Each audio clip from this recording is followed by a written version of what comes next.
Hello, my friends. Welcome to Tuesday's collective reading. And this is something I'm starting new this week, and I'm excited to do. Each day of the week, starting on Monday, we're going to go through the 7 chakras and kind of focus to see what the Creator has to say for us on this, day on Tuesday. So what I'm going to do is I'm going to pull a card here from this oracle deck that I'm working on with the Creator. It actually has 7 stacks, and each stack has a theme, and this one, of course, is the orange, which is actually for Tuesday for the Sacral Chakra.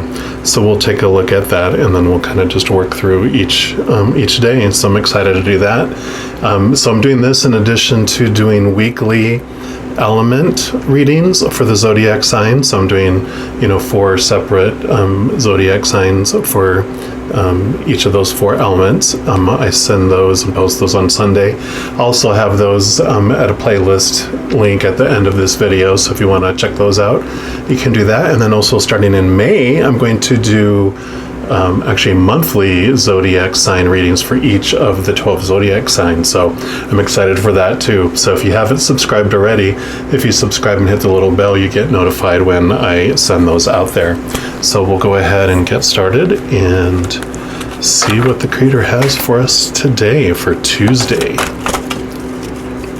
We always thank you, Creator, for being here with us. We thank you for your unconditional love and for the messages that you have for us. We welcome you and we thank you for being here.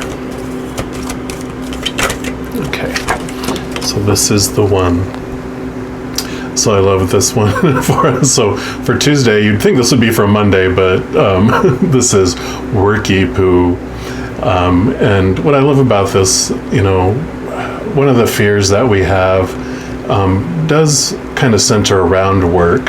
Also, we can get so frustrated with, the job as well that we do feel like it's this ball and chain, like we're trapped. And that, when we wake up in the morning and we're like, oh God, I gotta go to work today, that it can feel very overwhelming and burdensome for sure. What I love is what the Creator does for us is provides us these options here that can help transform those drudgery feelings and all those feelings associated with fear into unconditional love, peace, joy, and laughter. And so the 3 little sticky notes, the post-it notes, I actually did have these at my desk at work when I was in the corporate life. And so surrender was a reminder for me to stop trying to control everything and trying to, when people didn't act the way I thought they wanted me to act, that I wanted them to act, or, a new policy came out I disagreed with, or, whatever it might have been. It's like when I let go of the control and I surrendered the outcomes and everything else and then went with the flow, which is the go with the flow, then I just felt less angst around trying to control things, because at the root of trying to control anything in life, but especially work situations, is because we feel that certain things need to happen in order for us to maintain employment, to be acceptable and lovable. And if those things don't happen, I'm going to end up getting fired. And if I get fired, then I'm going to lose everything in my life and I'm going to die alone. It's just this kind of shadowy fear that if we face those fears and look at them, then we understand what's driving us, and what's making us want to achieve those things. One of the other things, is temporary. Everything in this life is temporary.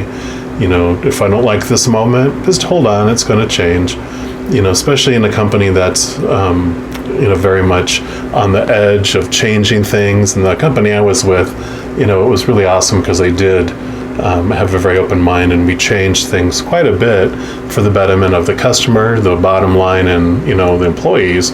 So it was always, I could trust that things, that they decided were going to be for, a good benefit. They weren't just making change for the sake of change, but it also allowed you to go, well, if I don't like it, give it time, something else will change too. So, but that's life, nothing stays the same for very long. The only thing, consistent about this, life we live on this earth is that everything is temporary, and the only thing that's constant is change.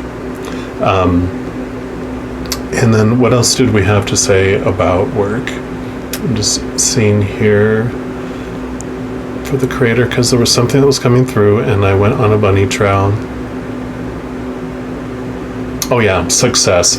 And how we define ourselves, with what does being successful mean?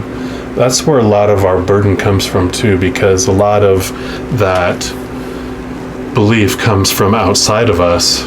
And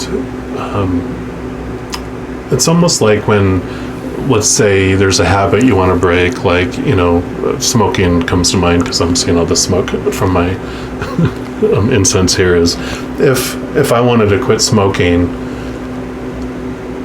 for myself, there's so much more oomph behind it and so much more desire and so much more energy, behind wanting to do it and making it happen. But if at the root of that, I'm wanting to change because someone else wants me to change, someone else wants me to quit smoking or do something, or do that, lose weight, eat differently, exercise more, whatever those things are. If I'm doing that because of external fear of what people will think, and it's because what they're wanting, I'm going to have a very, very low success rate at doing that. So my success of that will be very low.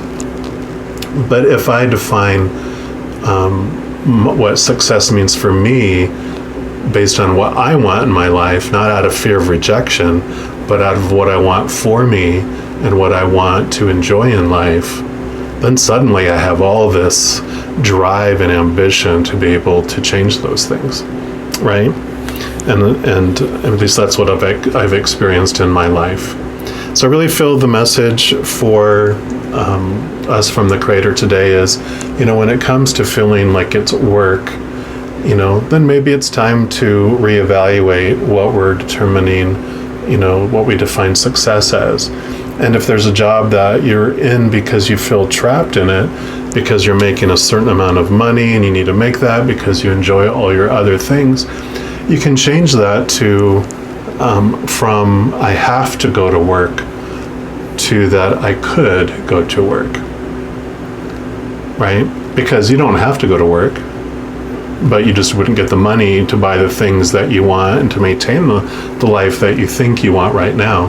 So you can evaluate, what do I really want in life as well?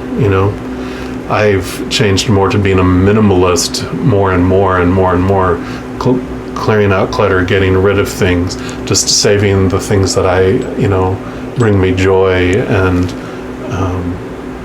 it just changes, how much you have to make an hour, or a salary to maintain. So we can let go of things, but we just need to look at, what is it that I really want? And if I do, there's nothing wrong with wanting, a big house and, a great car and wonderful clothes, possessions and great positions and all that.